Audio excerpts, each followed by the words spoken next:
Hello and welcome to the Steve and Adam Show, the place to learn how to use Microsoft Intune.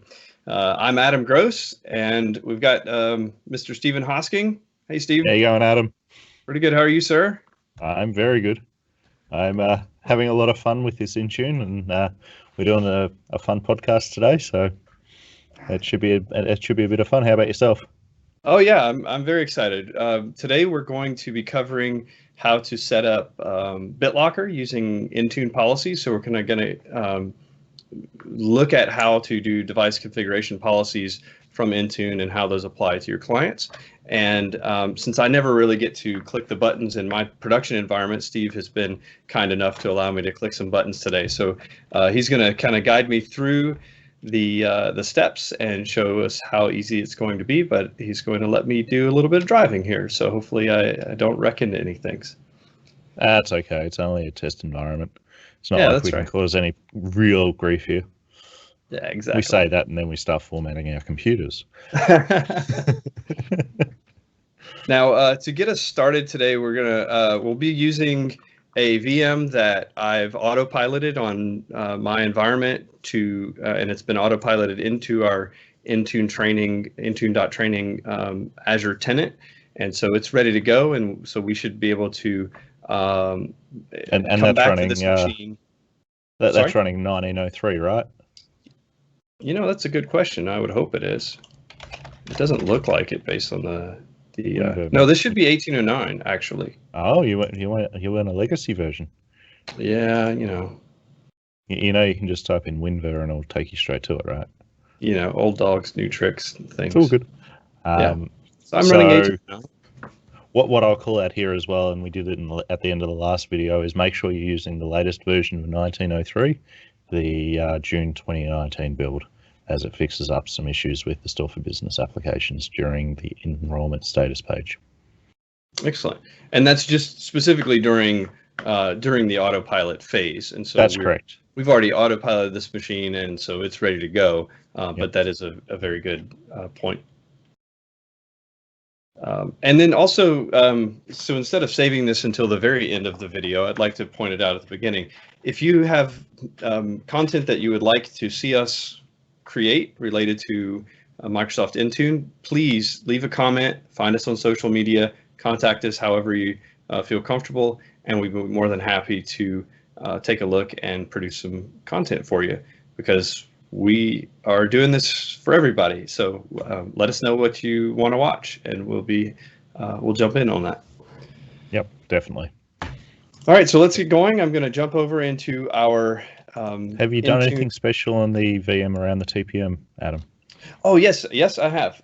So since we'll be enabling BitLocker encryption, when the machine is shut down, we went to encryption support and enabled the trusted platform module there. So now this device will be able to actually be encrypted because BitLocker will leverage that TPM now. Yep. Good point. Cool. Okay, so we're going to start out by going to devicemanagement.microsoft.com, and this is a shortcut way to get into Intune.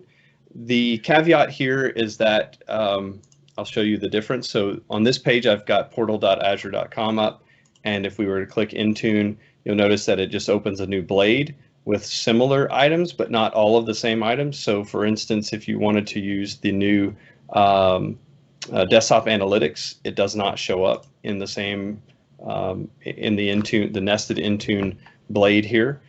But also, if you just have admins that are only managing Intune related features within your Azure tenant, you could permission them to only come to this portal. And so it's very nice to be able to have it narrowed down, and it only shows you things that are related to Intune for that particular user who's using it. So that's where we're going to be working from today. So Stephen, where are we wanting to go today? All right, so what we're going to do here is browse to the device configuration tab.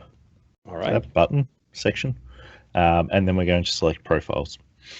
When we select profiles, it will pop out and you'll see that we have no profiles here today, hopefully, that we've cleaned it up properly, and we have.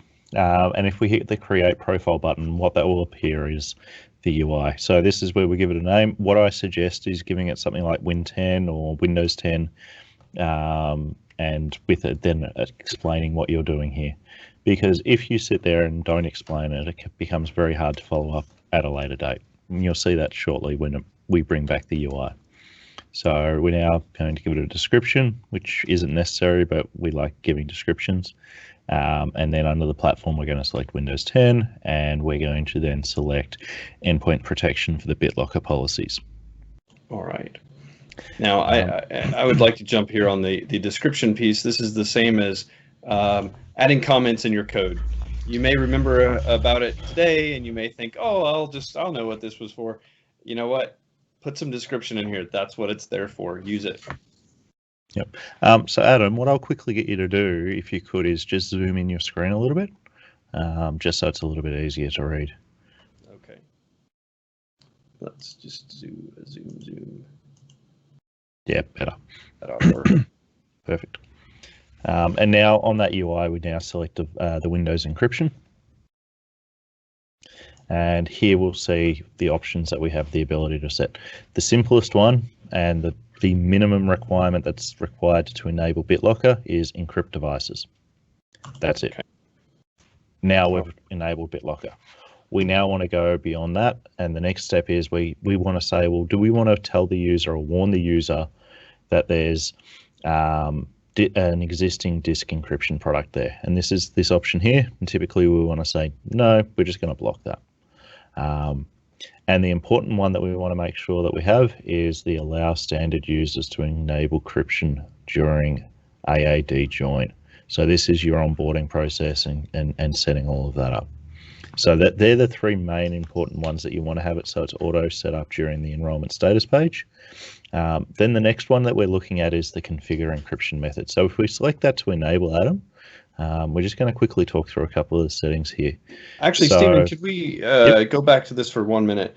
So the way I'm reading this, I would think that this setting, the allow users to enable encryption during Azure AD join, it feels to me that this is a great setting to have enabled from the beginning, because this essentially allows the device to be encrypted before or as it's being joined to Azure AD, instead of being a policy that gets applied after we've joined into our company network and potentially introducing additional level of risk into our environment. Does that sound accurate? Yeah, 100%. And that's where it gives you that ability to have it already encrypted, and it's just going to send the keys up into Azure Active Directory.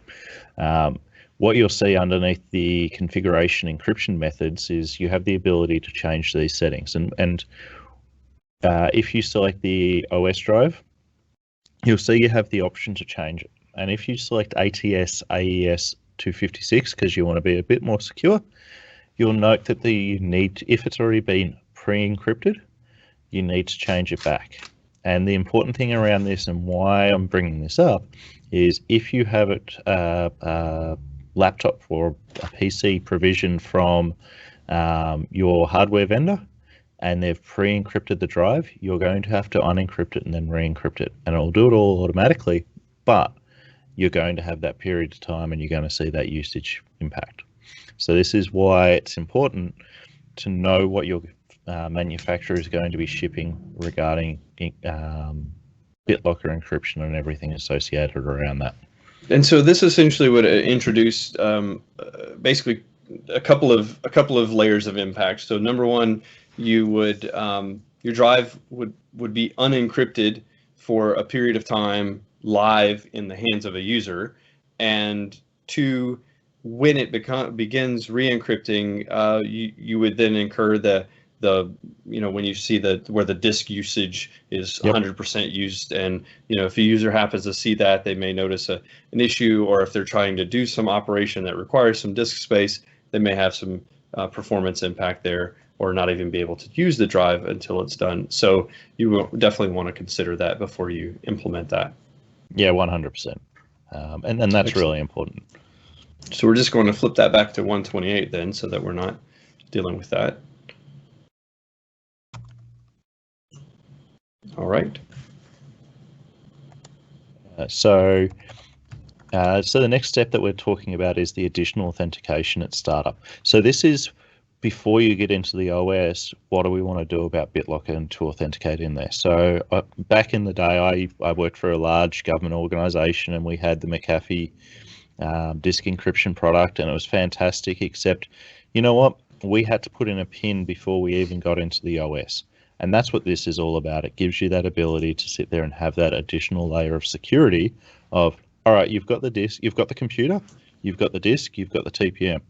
Now we want to link it all together and say, all right, we need to have something provided by the owner of the device before we get into the operating system. And that's what this is about. And that's how that all works.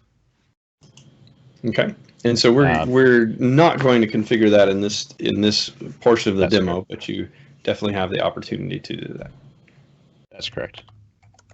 And I would also like to point out here that we also have the, if you haven't seen the eyes here, click these guys. You can click out and click on the Learn More button, and it will take you to the docs and show you what these settings are all about and give you some more descriptions about those things. So this is a really handy opportunity. I know that many times in Windows I've experienced man, what is that for? And you have to go and type all that in and figure out if you're on the right page, reading about the right feature. And this is great to be able to have the opportunity to just link directly out to those articles from here. Yep, definitely. And the important thing to mention as well is if you have any issues with that or any of those text tips, make sure you go and tweet about it, or you put it up onto GitHub and the Docs, Microsoft Docs page, and say there's an issue with this, and they will actually go and fix it up for you. Absolutely. So we're not going to set pretty much any other settings on the device. We have the ability here to do the fixed data drive. So if you've got a D drive in your computer, do we want to block if it's not BitLockered? Well, I think there's value in that. It stops data leakage, and that's what it's all about. And this is where it gives you the ability to stop people from grabbing a hard drive and putting it into another computer, and away you go. But in this scenario, we've only got a single drive, so it's not a major issue. What you'll see here as well, and I'm just going to call this one out because it's part of the conversation that Adam and I have been having around BitLocker key security. So you'll see there that there's the point about the store recovery information in Azure Active Directory before enabling BitLocker. So this is where it's putting that key for the BitLocker up into Azure Active Directory. One of the discussion points that I'm having with a few of my peers is, look, do we actually need to have that BitLocker key saved in Azure Active Directory? Is it a security concern having it sitting up there? Because if we're using OneDrive for Business to store all of the corporate data, and we've got SharePoint for the bigger corporate data, and all the data is being consumed via an application, well, when do I actually need to get the recovery key out? When do I need to use that BitLocker recovery key when I can just reset a device in half an hour, it's up and running? I understand the other argument of, look, you know what? We've got executives, and sometimes they're not connected to the network or not uploading their files as they're supposed to be. This is where it comes down to that user education and going, look, we can protect you for so long, but if we sit there and say, go and do this, and you don't, how much support should we be providing as an IT professional? Yeah, and it really goes into ensuring that you've got all of the pieces in place that protect your data in your environment, and making sure that you can't save data locally, or that you've got the right protections on the right things.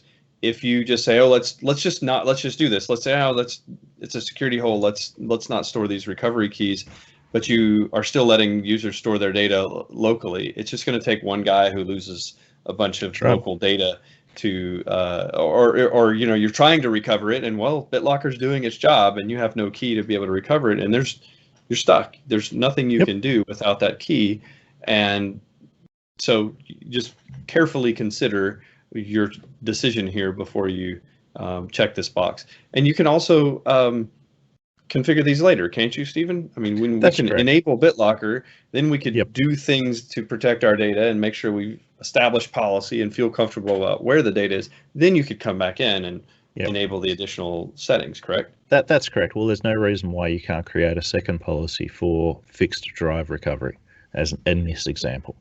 And then you have two policies applying across each other. So as long as they're not doing the same settings, it will be fine. Yeah, and you could maybe even target like group specific policy. people and say, okay, so for these handful of people, we will retain keys, but for the majority of our office workers, we don't really care, but we want the drive encrypted so we don't have them walking out the door with company data available. Yep.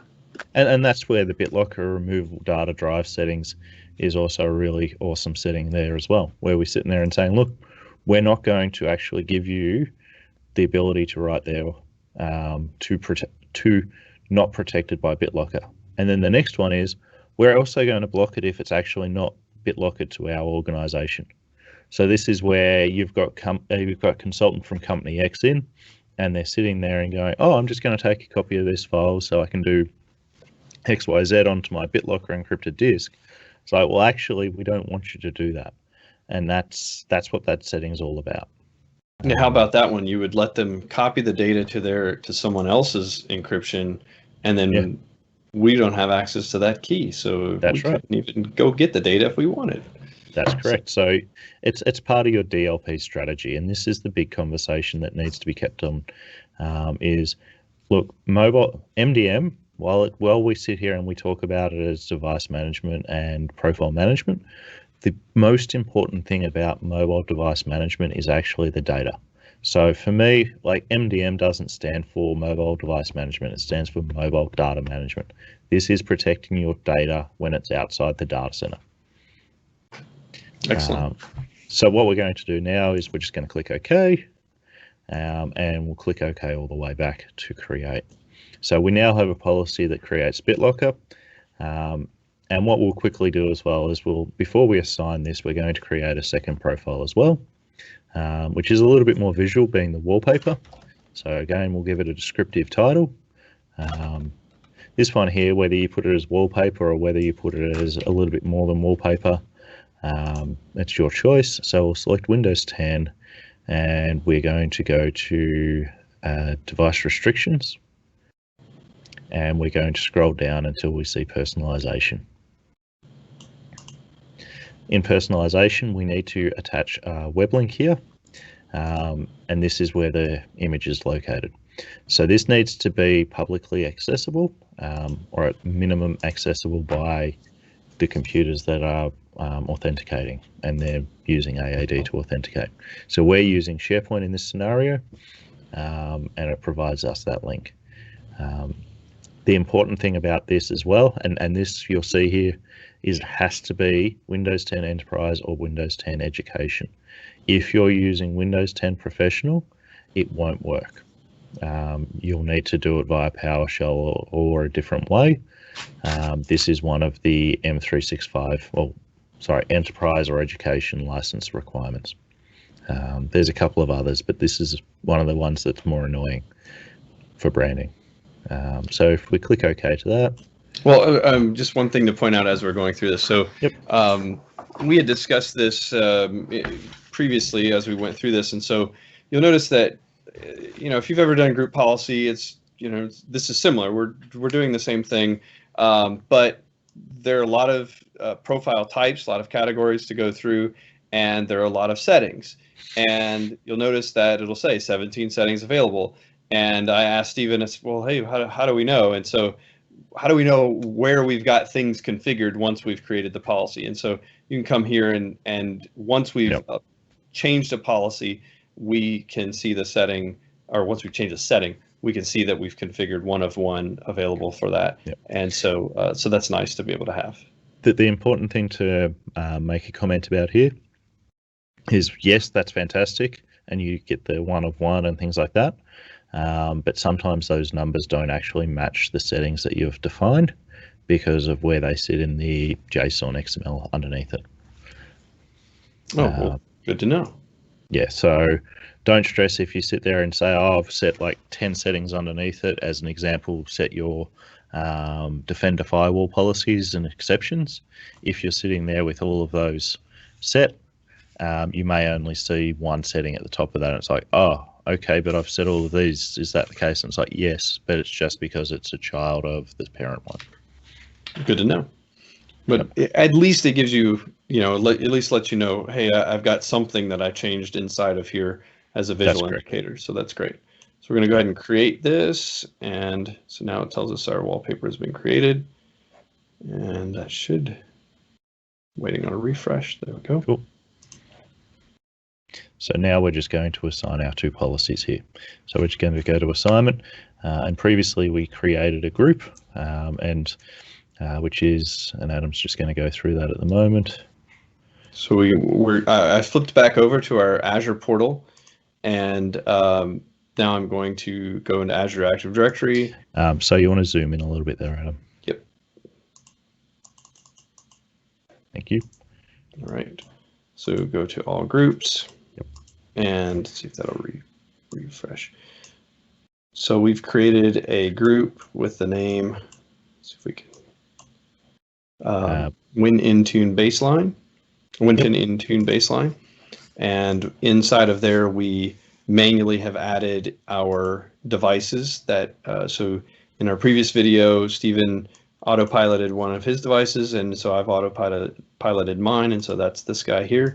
So we will leave that open and go ahead and come back here, and we will go to selected groups. Now I'll point this out as well. So I struggled here the other day, we were testing, and so I just selected these guys, and I said, wait, how do we get to assign it to a group? And I didn't realize that it was already set to groups, and then it adds this additional item down here. So I'm just a little bit slow. Hopefully you don't have the same struggles as I do.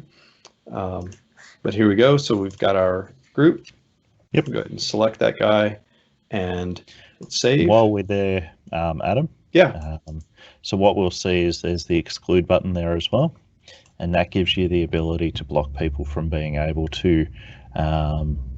So this is how you do pilots and things like that. So you can have multiple applications or multiple versions of the same application, and you can just create a new group and you exclude. So it's an important thing to understand that it works pretty robustly, but you need to, if you're doing computer groups, you need to do it as computer. If you're doing user, you need to do it as user. So they need to exist in the group that you're excluding them from. Cool. Good to know. And so I'm just going back through on our additional profile for the BitLocker profile and signing it as well. Yep. All right. So now what we can do is we go back to the Intune portal and we select devices. And we're going to select Adam's device, which is the desktop-M77.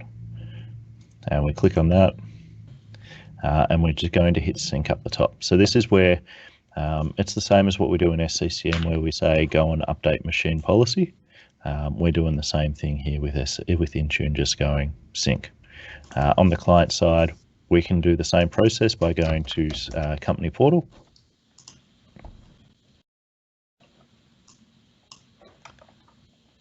And it will eventually load up on Adam's super fast internet. Hey now. So we'll now see that this is the device we're working on. You'll see the applications that we published previously, and down the bottom left you'll see. Hi? Sorry, can you say that again? I lost your audio. You're talking about my poor internet connection, and right then it said, you know what? I don't want to talk to Australia, and it cut you off. That's right. That's right. Love it. So basically what you can see here is the applications we published in the previous video, as well as down the bottom, the computer that we're working on.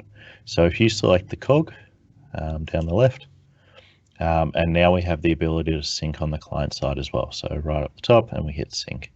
And that will sync those policies the same. So this is the same as going into control panel, configuration manager, and syncing the client. What we can also do as well, which Adam's jumping the gun to, is if we go to the Windows settings and we go to home and we go to accounts, and we select access, work, or school. Not the same as sync your settings down here. No. And we go there and we hit info, and that's the same sync button there. So if you scroll down a little bit, Adam, you'll see the policies that are now applied to you being BitLocker, security, and company portal. So if you go to Windows Explorer, we should now see the key or the padlock on your C drive. And there we go. And now that's encrypting. So if we go to manage BitLocker, it'll now say that that device is now encrypting that disk. And there you go. Wow. We probably should have shown that it wasn't encrypting beforehand. No smoke and mirrors. I promise we did it that way. That's great. That's right. So now if we do a log off, log on, we should see the wallpaper change as well. Should be the operative. But we've had issues previously, so I'm just setting those expectations now. It's probably my internet. Well, definitely. It's just got a bit of stage fright.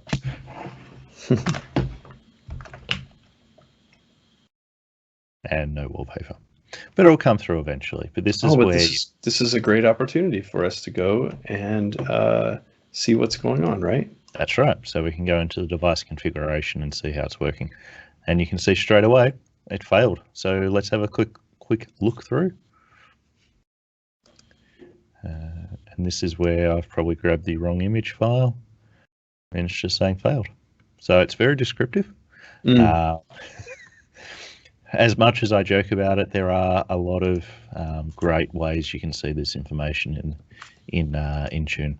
So right now, obviously the wallpaper, we've provided the wrong link. We probably need to authenticate, and we haven't given the correct authentication. This is something that we slap together pretty quickly.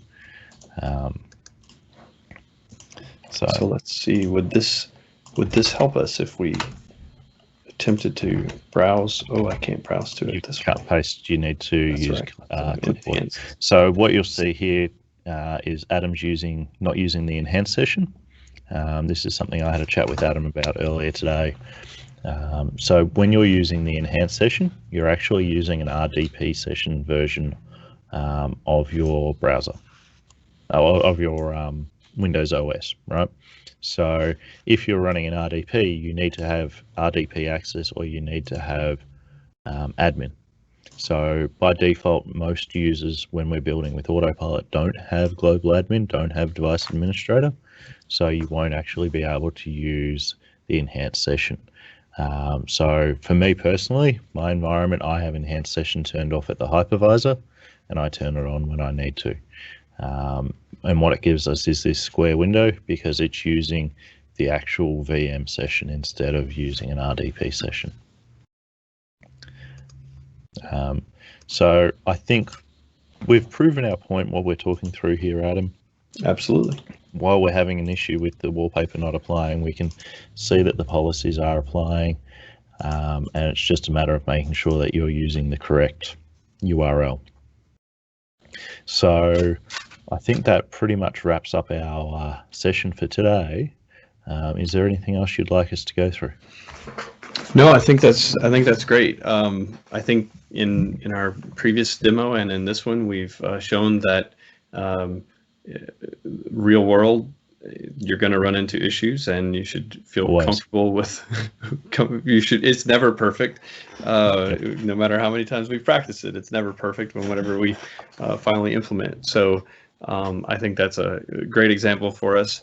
And so in this case, this is going to be just probably a permissions thing or something along those lines, and that's great. So we'll be able to learn some more things and dig into that.